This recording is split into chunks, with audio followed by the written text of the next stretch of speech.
Hi guys, good morning. இன்னைக்கு டே 27, நம்மளோட mini black number 4. Morning கொஞ்சம் லேட் ஆயிடுச்சு அப்லோட் பண்ண. என்னன்னா காலைல கொண்டு போய் பாப்பா விடுற விசி வந்து ஆஃபீஸ்ல வந்தா அக்காவும் ஆஃபீஸ்ல வந்தாங்களா, அவங்க கூட உட்காந்துட்டு பேசிட்டே டைம் போனது தெரியல. சோ சாரி, வீடியோ கொஞ்சம் லேட்டா அப்லோட் பண்ணிடுவேன்.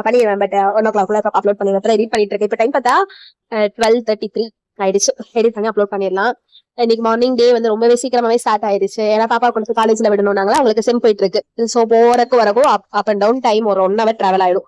சோ சீக்கிரமாவே இருந்துச்சு. சிம்பிளா டிஷ் பண்ணியாச்சு. பட்டாணி போட்டு சாதம், தக்காளி சாதம் மாதிரி பண்ணிடலாம். தயிர் பச்சி தொட்டு கசுவான்னு சொல்லி பண்ணியாச்சு.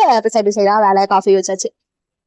காஃபி குடிச்சிட்டு சீக்கிரமா சாப்பாடு செஞ்சு எடுத்து பண்ணி வச்சுட்டு போயிட்டா நம்ம ஆஃப் பண்ணிடுவாங்க. சொல்லாம போயிட்டு இருக்கும், கரெக்டா இருக்கும் அப்படிங்கிற மைண்ட்ஸ்ல பண்ணி வச்சுட்டேன்.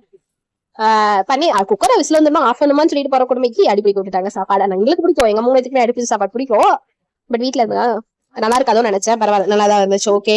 அப்புறம் நாங்க அவளை விட்டுட்டு வரக்குள்ளேயே அம்மா சாமி கும்பிட்டுட்டாங்க. நானும் வந்து சாமிக்கு ஒரு வணக்கத்தை வச்சுட்டு அப்படியே டிவிடே போகணும்னு வேண்டிட்டு கிளம்பியாச்சு. அல்லது அம்மாக்கு வேலை எடுத்துட்டு வச்சுட்டு நானும் ஆஃபீஸ்க்கு எடுத்துட்டு கிளம்பியாச்சு. இன்னைக்கு பர்த்டே செலிப்ரேட் பண்ற எல்லாத்துக்கும் wish you many more happy returns of the day. இன்னைக்கு போல இன்னைக்கும் நீங்க ஹாப்பியா இருக்கணும். இன்னைக்கு ஆனிவர்சரி டே செலிப்ரேட் பண்ற எல்லாருக்கும் happy anniversary and thanks for வாட்சிங். ப்ளீஸ் சப்போர்ட் பண்ணுங்க. கொஞ்சம் சப்போர்ட்ஸ் வருது, பட் நிறைய பேர் சப்ஸ்கிரைப் பண்ணாம பாத்துட்டு இருக்கீங்க. ப்ளீஸ் சப்ஸ்கிரைப் பண்ணி சப்போர்ட் பண்ணுங்க. Thank you. Have a nice day.